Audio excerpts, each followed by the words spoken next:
Hello and welcome to the Five Factors Podcast. I am Tal Prince here with my favorite prayer warrior, Matt Adair. Matt, how are you? I would like for that to be true. Second, I don't think anyone has ever called me a prayer warrior, but thank you. I appreciate that. I'm doing well. I'm really excited. So I'm speaking tomorrow night at the freshman forum for Reformed University Fellowship at UGA. So my friend Ben Coppage is the campus minister there, and they're just doing a great job connecting with freshmen at the University of Georgia. And I just have just a quick opportunity for about 10 to 12 minutes just to really talk about the importance of community while they are in school, and trying to help them understand the role of the church in that, and how Jesus works through the church in that. So I'm really excited about that. So I'm doing pretty well as we just kind of get into a new week. How are you? I'm doing well. I'm excited about our topic today. This is something I'm eager to talk about. I think there's a lot of similarities and a lot of misconceptions that we're going to deal with today, and so I'm excited about that. This is a lot of fun, and I'm always excited to hear that you're having speaking opportunities off campus. Off the church campus and on the university campus. I think you fit well in that arena. So I'm happy to hear about that. Thanks, man. Hey, for listeners who are fairly new to this, we'll talk every now and then about the fact that you're a therapist. Can you give us like the minute or two version of what your real focus is in your work? I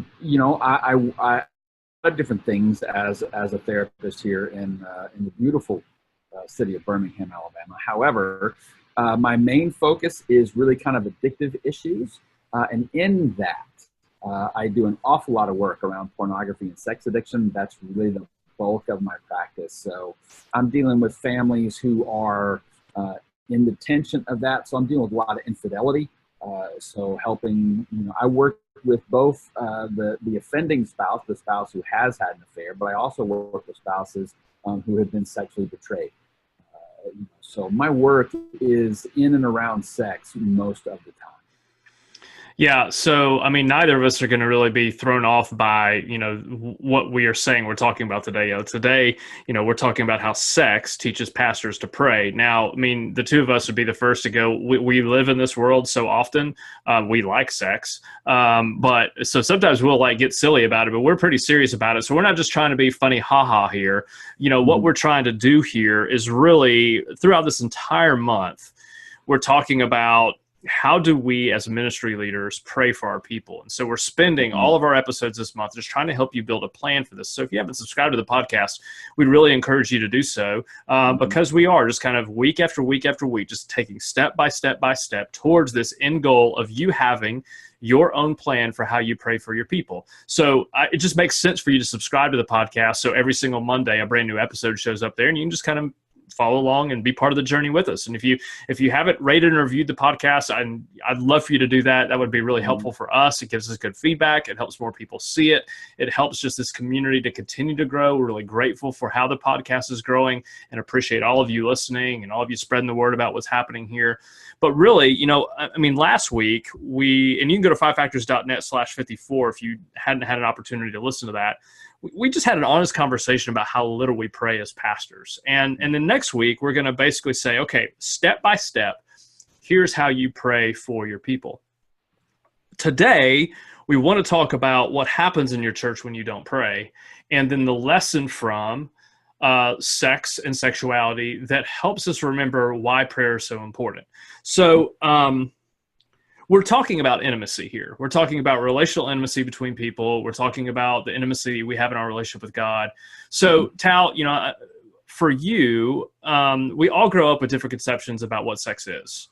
And I don't think any of us really just come preloaded with the idea that sex really is ultimately about intimacy. But when did that light bulb come on for you? When did you just go, hey, this is the reason why this part of my life exists? Probably in rehab. Sitting in a rehab center in Hattiesburg, Mississippi. You understand that you've taken a very wrong turn in life when you're in a rehab center in Hattiesburg, Mississippi. My primary therapist made sure I understood I had taken a very wrong turn. Hattiesburg, we love you. It's the combination of those two things. Go Yeah. Southern Miss. We love the Golden Eagles. We love the Golden Eagles, and I wore much Golden Eagle swag while in Hattiesburg. Yeah, it's a treatment center in Hattiesburg, Mississippi, to let you know you've taken a very wrong turn. Especially a rehab center that used to be an hourly rate motel.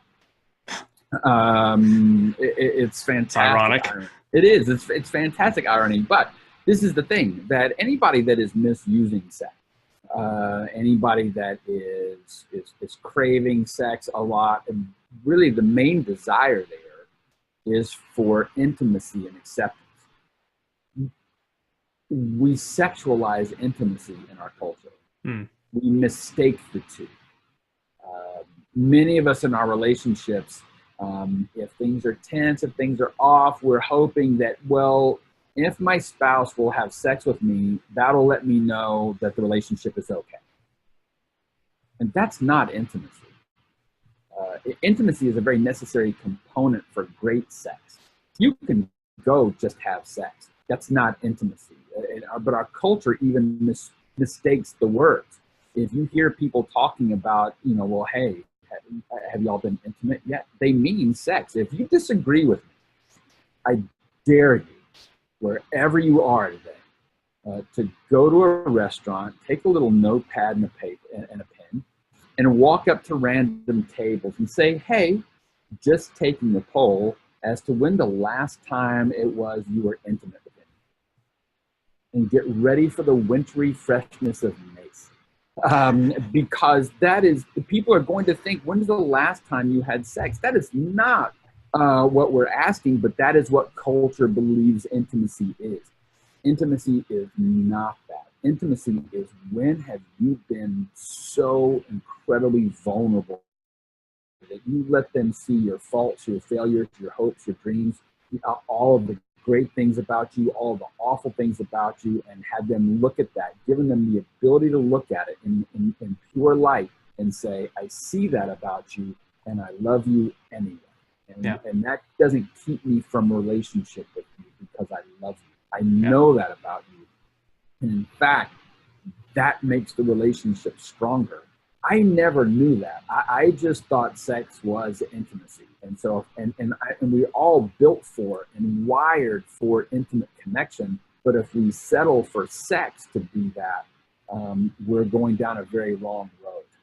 It is actually hollow sex that points us to our need for real intimacy. And sex addiction, by the way, is classified as an intimacy disorder. Yeah, that tells us a lot. Yeah, we don't know how to do intimacy well.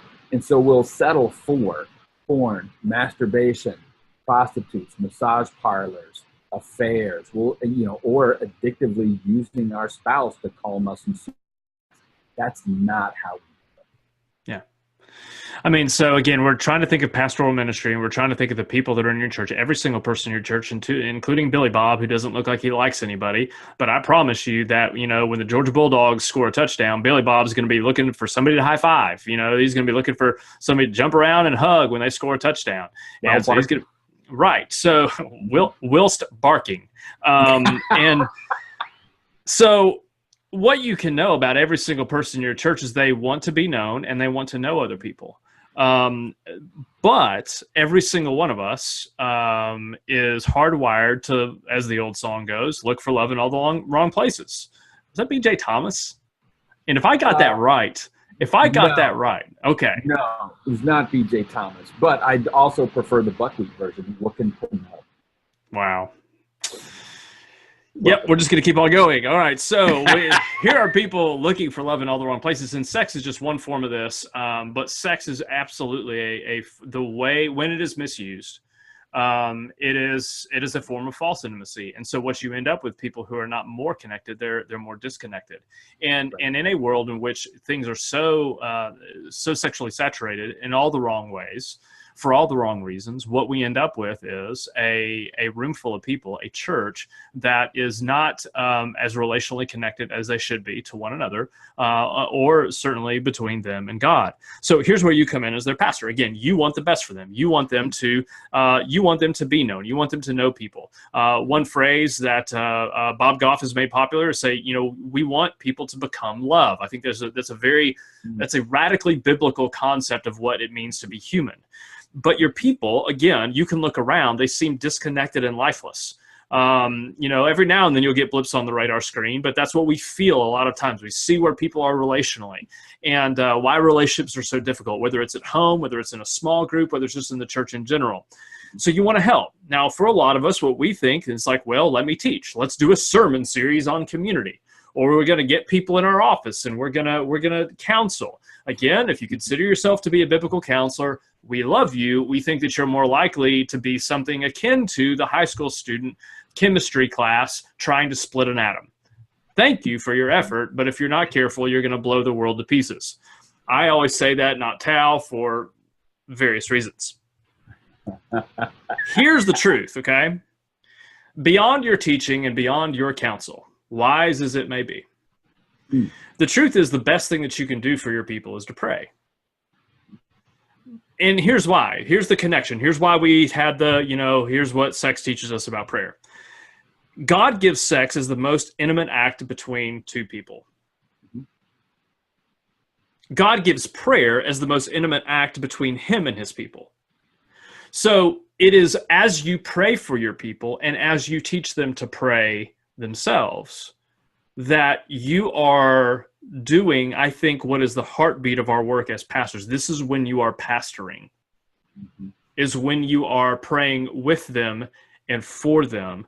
And that's really the drive here for us in all this is we're trying to figure out, okay, I don't pray. Why do I need to pray? Because this is the work. And here's why. That work of prayer will connect a group of people together in a church, and it will connect people to their God. And I think that's what all of us want to do, right, Tal? Yeah, I think ostensibly that's the deal. I think when we're not praying, we're not increasing our intimacy, and we're wondering why the sex is off. So we're not praying. We're wondering why the results with our people is off. And we're wondering why we're not as happy and connected to our people, and we're not as happy in our relationship and feeling as connected to God. I get couples in here weekly. I've said this, the first couple session is almost always the same. One spouse is going to decry the lack of sex in the relationship. And I said this last week, libido, sex drive in a relationship is not independently housed.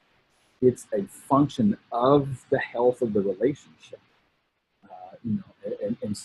And really what's happening is there's no intimacy. I know for a fact if there's not sex going on in a healthy way in the relationship, there's no intimacy. It's a fact. I know that to be true. And so my aim is always to do the work of looking for what's the emotional attachment level in the relationship, what's the level of safe intimacy, how safe do each of them feel being vulnerable with each other. If you don't believe your spouse feels safe being vulnerable with you, your spouse is not going to be real wild and ready to be naked with you and to have sex with you. It's just the way it goes. Right. So we have to nurture that intimacy. We have to always be working at it and really working at how do we become more intimate? How are we safe with each other? Couple after couple after couple after couple comes here, and they're not having an intimate, vulnerable relationship. One of the first questions I'm going to ask is, what's prayer like between the two of you? We don't. Or it's, very little, and when they say very little, I know what that means. When they say very little, what that means is we probably pray over dinner together. Yeah. But that's about it. Thank you for this food. Amen. Off we go. There's not a, hey, what do you need prayer for? What's going on with you? And so the same is true for us as pastors for our people. We need to know what their prayer needs are. We need to be in prayer for them. And as they come close to us and feel safe giving us their prayer requests, and as we pray for them, and as we go back and shepherd and check on them and see what God's doing as a result, of their prayer and ours, and see what God's doing in their life. Geez, do you think that's going to help you feel more or less connected with that person? And if you shared a prayer burden with them, they felt safe giving it to you, you prayed and you took that to God, and then you felt safe asking them, hey, how's that going? I'm praying about that. You're going to feel more connected to your people as you see God work in your people. It's a cycle. It's just going to continue to go very, very well for you. When you pray for them, see the effects of that, share that with them. It's a wonderful connecting force. It connects couples. That intimacy increases. Then there's going to be the sexual connection, and the energy from that. That's, by the way, not what you do with your people. Although I have many pastors that have done that, because the reality is that connection is so powerful. Yeah. It is a very real thing that a lot of people will go to their pastor for counseling and prayer, and the pastor is going to pray for them. Sexual attraction is going to come out of that very often. And so that's the thing we have to be very careful of and put boundaries down around. And be very mindful of. But just prayer is such a powerful connector. It's amazing to me, and I do it. I deprive myself of that connection all the time. It is, and I'm willing to settle for so much less. I think we all are. And C.S. Lewis, wrote about that extensively. How much little we're willing to settle for, how much less we're willing to settle for than what God actually wants. Yeah. I mean, so let me ask this question, and this is really, I think, thinking about that relationship as you talked about. I don't think either one of us are huge on rules. I don't think we feel like Christianity works that way. But in terms of wisdom, just practically, if somebody, as a pastor, is counseling someone, are there just kind of markers of wisdom, which I know, yes, you could just call them rules, but I'm thinking beyond that, because I don't think that these are universally true. But what are some of the things that a pastor should consider, a ministry leader, if you are finding yourself counseling, praying for somebody else? What are some healthy boundaries to put in that relationship, at least for that season while you're meeting with them, to be able to try to keep that as healthy and honest as possible? A lot of it's going to depend on just kind of what your office looks like, what the deal is there. But I would strongly recommend, there's been a great deal of debate and talk about the quote-unquote Billy Graham rule. Yeah. But this is an area where I think it makes really good sense of, keeping the door cracked open. You don't have to close it all the way. You don't have to keep it all the way open. By the way, I'm a big believer in pastors having windows in their doors. Yeah. And this is why. You just don't need the temptation, man. You just don't need it. Have a window in it, and you can close the door. That's perfectly fine. I also am a big supporter of, hey, if you're praying for a member of the opposite sex and you are a firmly heterosexual, person, and if you have any same-sex attraction at all, this can go both ways. If you're praying individually for a person, you're praying with that individual there for counseling, really good idea to let somebody else know. Mm-hmm. You don't have to let them know the intimate details of what you're praying for, but it's good to let another staff member know, let your spouse know, hey, I'm engaged in counseling prayer for this woman in the church, and I'm just aware that can lead, that can develop intimacy, and that can develop some different issues. And so I just want to be on board, of saying, hey, this is going down. Be be great if you ask me questions as to how that's going. Yeah. Ask me questions as to, hey, what's the connection like? Are you feeling that this person is having any sexual attraction to you? Are you having any sexual attraction to them? What do you need? How can we help you with that? Is it a time to involve others? It's not always that you need to be the only person praying for that person. You can say, hey, would you mind if I brought a staff member?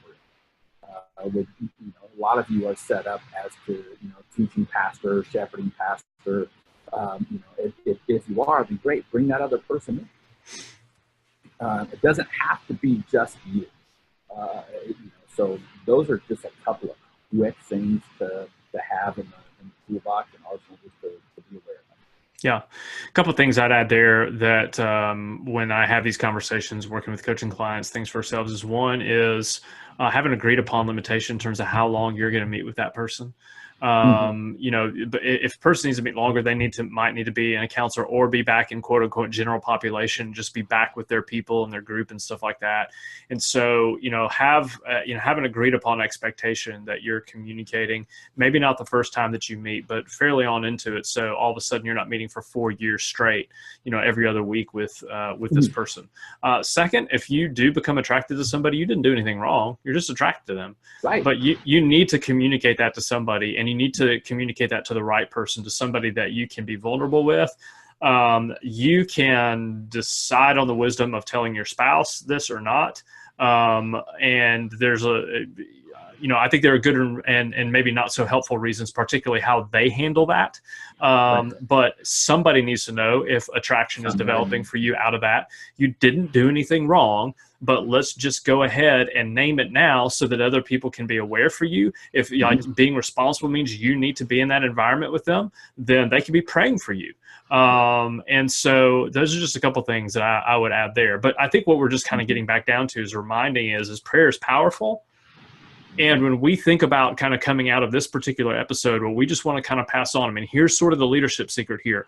If you want your people to become all that God made them to be, if you want them to become loved, then pray with your people, pray for your people. Don't run away from it because things could get complicated, or just in general. Prayer is not easy. It's hard. Like, it is not easy. And so it is complicated and it is complex. And praying for your people, as we've talked about, and we're going to build more on that next week. We just want you to see that this is really the heart and soul of your work in pastoral ministry. And yes, we're talking to a lot of lead pastors, but even if you are a children's minister, if you're in student ministries, if you're doing campus ministry, whatever it looks like, you're an assistant pastor, you're in a parachurch ministry, like, this is still the core and the heartbeat of your work by and large. And so what we want you to do kind of walking out of this episode is just to take a few minutes this week before we drop the next episode.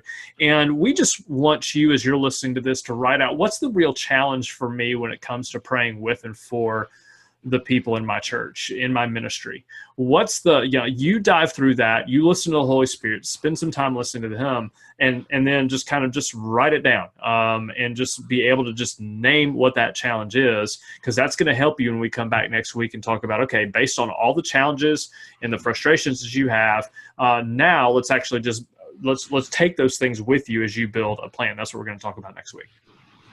Yeah, so don't think about this as, think about like when you've had, those of you who are having healthy sex with your spouses that are listening to this podcast, think about how the level of connection and attachment that you have, how that contributes, and what it's like when that's missing. And that's really the metaphor here.